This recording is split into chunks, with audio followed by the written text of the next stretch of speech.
New developments tonight in the migrant crisis here in Chicago. The Cook County Sheriff's Office says it busted a criminal operation to give fake IDs to migrants, and they say the scheme was also sparking a wave of retail thefts downtown. NBC5's Charlie Wojciechowski explains. I want to make sure you guys heard that. Did you guys hear that? Now, let me ask y'all this. Who have they been trying to blame all of the retail theft on? Let me know in the comment section. And if you're watching this on the replay, hashtag replay gang. And let me know who they decided to try to blame all of the retail crime on. Yeah, facts.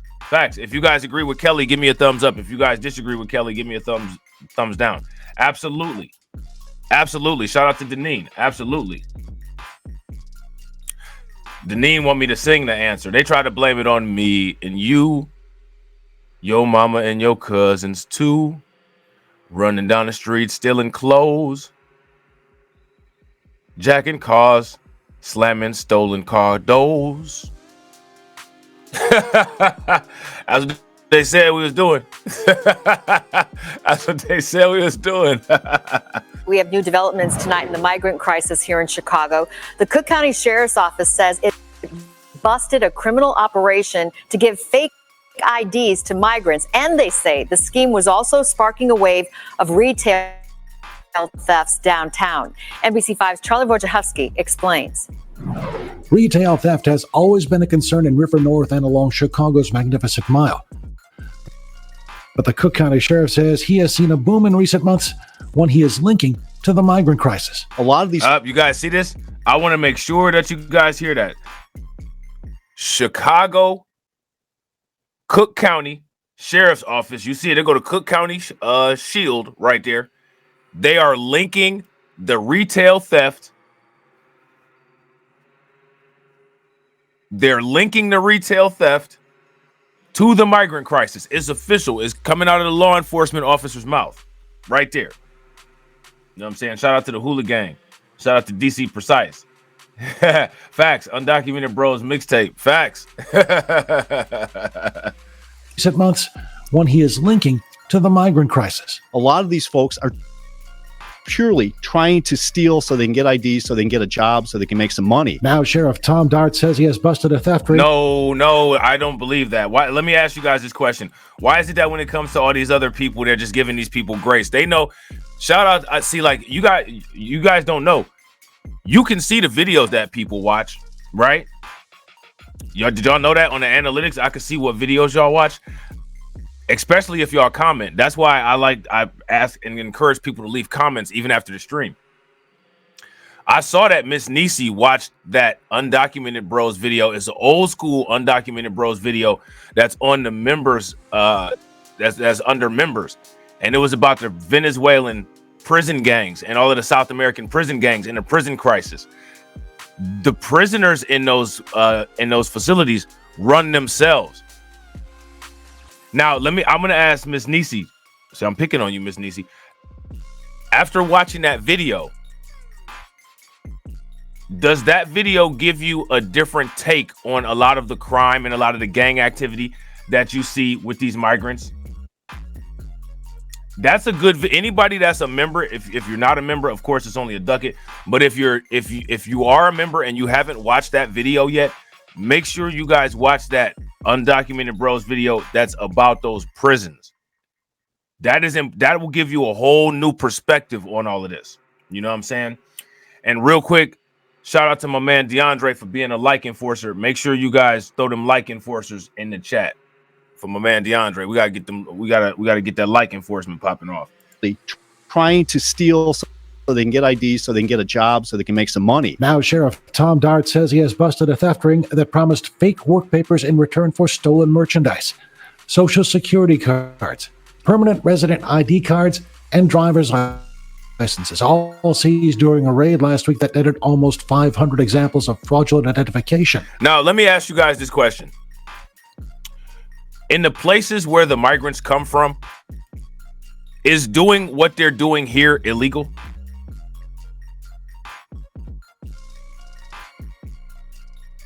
That's my question for you guys. In the places where the migrants come from, is doing what they're doing illegal? So now, why would you make the assumption that when you come to the United States, doing this kind of stuff is permissible, is okay? If I went somewhere, like say for instance, I went to another country. Let's just say for instance, I went somewhere in Africa, or say for instance, I went to Russia, and I just decided to start deleting people. And then I said, oh, well, I didn't know. I don't understand. I'm from the United States. Nobody's going to buy that. It's just certain things that you know are wrong. We're not talking about like what side of the road to drive on, or what the yellow, red or green lights mean, or any of that stuff. We're talking about just normal stuff. You know, you're not supposed to steal. You know, you're not supposed to use fraudulent documents. That's common sense. That doesn't change when you go somewhere. You know what I'm saying? So now I find it interesting that professional law enforcement is literally giving these people grace on common sense things that they are old enough to know way better than doing. And another thing is, with all of the benefits and set-asides and handouts that the federal government and the city of Chicago is giving these people, why do they even need to do this?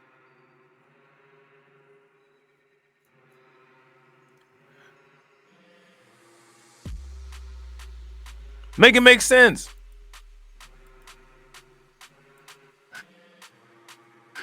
Along with $7,200 in cash and about 40 grams of suspected crystal meth. Now, wait a minute. 51-year-old Facundo Donato Menendez hold Garcia. up. See, now we got crystal meth involved.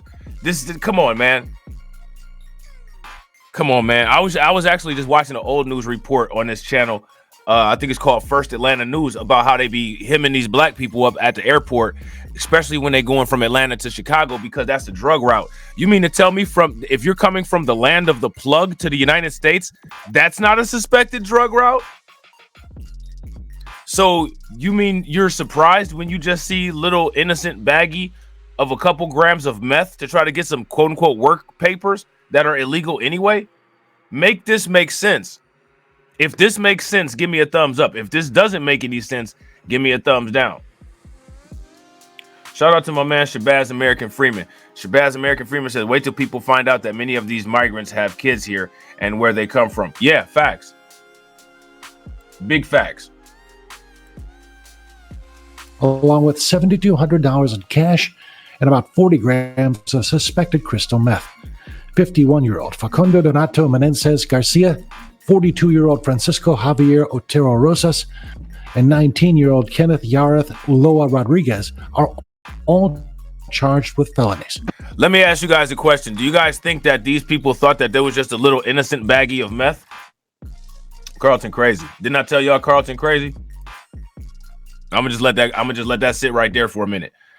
If y'all agree that Carlton is out of his damn mind, give me a laughing emoji in the comment section. If y'all disagree, put an angry face. Carlton said, dude in the middle looks like JB Pritzker. Bro, I'm done.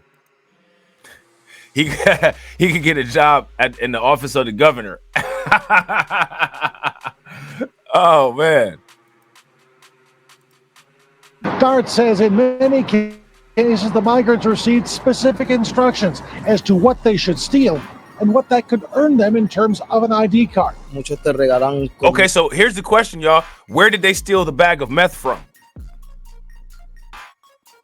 Okay, we know that if you go to Macy's or, you know what I'm saying, you go to some clothing store, okay, we get it. You about to steal some clothes. Where did you steal the meth from? How did you know to steal some meth? How did you know that was meth? See, if somebody showed me some meth, I wouldn't know what it looks like because I don't know what no meth looks like. You know what I'm saying? I don't deal with meth. I wouldn't know what it looked like. How do these people know what it looks like? JB Pritzker's head looked like a blowfish sitting on somebody's neck, don't it? I just thought of that. Another thing that I just thought of is that we got 60 viewers. Shout out to everybody watching. We got 43 likes. If we could get the likes to 100, that'd be great. Robb. Many people give us food and clothing, this man from Venezuela tells our Telemundo sister station, but work is more difficult because you have to look for permission. There are few that have that opportunity. But attorney Jorge Montez says using... Man, it's not that different, man. Anywhere that you go, you got to put in a job application and you got to compete for a job. Stop it. This is nonsense. This is nonsense. I don't understand why people are acting like they don't know the basics of how adult life works. I guarantee you, if you ask any one of these people what they used to do in the place where they're coming from, they'll tell you exactly what their job was or what kind of career that they had. You know what I'm saying? Shout out to my man Kiko 410 with the $2 super chat. Make sure you guys show him some love. Throw some radiation emoji in the chat, some ducks in the chat, some flames in the chat. They had 7,200 on them and they trap it hard. Facts. And they probably coming, man, how many people do y'all think are coming from the land of the plug with drugs? If you guys think that these people are not coming here with drugs, give me a thumbs up. If you don't, give me a thumbs down. How many of y'all think that these people are working as mules for the cartel? Like, come on, man. You know what I'm saying?